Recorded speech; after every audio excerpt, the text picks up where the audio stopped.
Hello, my name is Josh Killer. I'm the owner of NCE Exam Prep, and I just wanted to create this quick video to help understand the NCE scoring. I've seen a lot of posts recently in some different NCE Facebook groups that I'm a part of that made it clear that there's a lot of confusion over what a passing score is, how the passing score is determined. Some of the questions that I've seen are, why are there different passing scores? Is it determined state to state?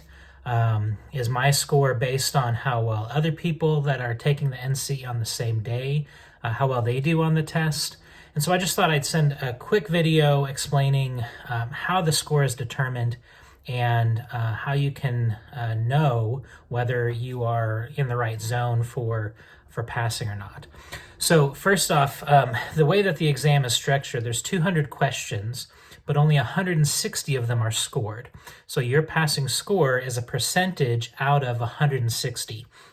Those 40 questions that are not scored are called item analysis questions. And they're basically used to help the creators of the NCE determine whether or not these questions, those 40 questions, are really good questions that get at the information that they're trying to determine whether you know enough to pass and become a counselor. So what they do with those item analysis questions is if they determine them to be valid questions that are good for using, they'll assign them a difficulty level based on how many test takers got them right and how many got them wrong. And so they're taking all of that data and they're using it to basically give a rating to each individual item or question on the NCE.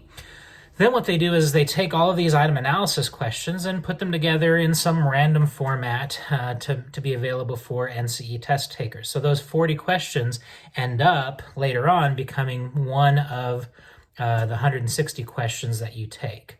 And so the score, that's the passing score that you receive, is based on how difficult the exam that you're given is. So questions, if you get a lot of questions that tend to be a little bit more difficult, then the passing score for you is going to be a little bit lower. If you're given questions that in the item analysis discovery determined to be a little bit more easy, then your passing score is actually going to be higher. It's going to take a little bit more work in order to answer the difficult questions, so they judge that to be a lower passing score.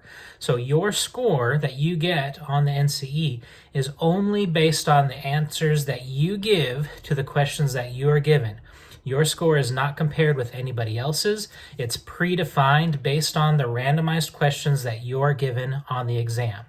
So how do you know how to prepare? How do you know whether or not you're going to get the 90 to pass or 95 to pass? The honest answer is you don't. You don't know what your passing score is going to be. There's some indication that maybe it's determined by state, but I haven't really seen any hard evidence for that, and certainly there's nothing published on the NBCC website to suggest that. It's a national counseling exam, which means that it's nationally standardized. So if you're trying to determine whether or not you believe that you've studied enough to pass, the only way to really do that is to look at the practice exams that you're taking, and based on what other people have done on the practice exam and how well they've scored on the NCE, that's really the only way. But what I encourage test takers to do is not even worry about what the passing score is.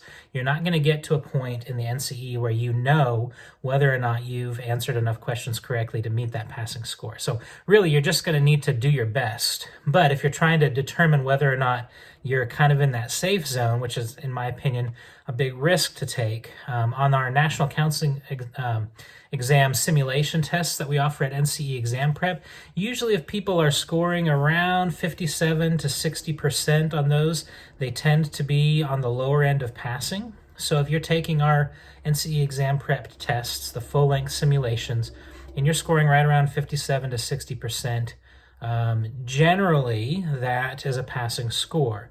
However, that's not a guarantee. I can't tell you for sure that if you get that on our practice test that you're going to pass. Only the test itself can tell you that. So that's a little bit of information about how that passing score is determined. It's called the Angoff method, ANGOF F.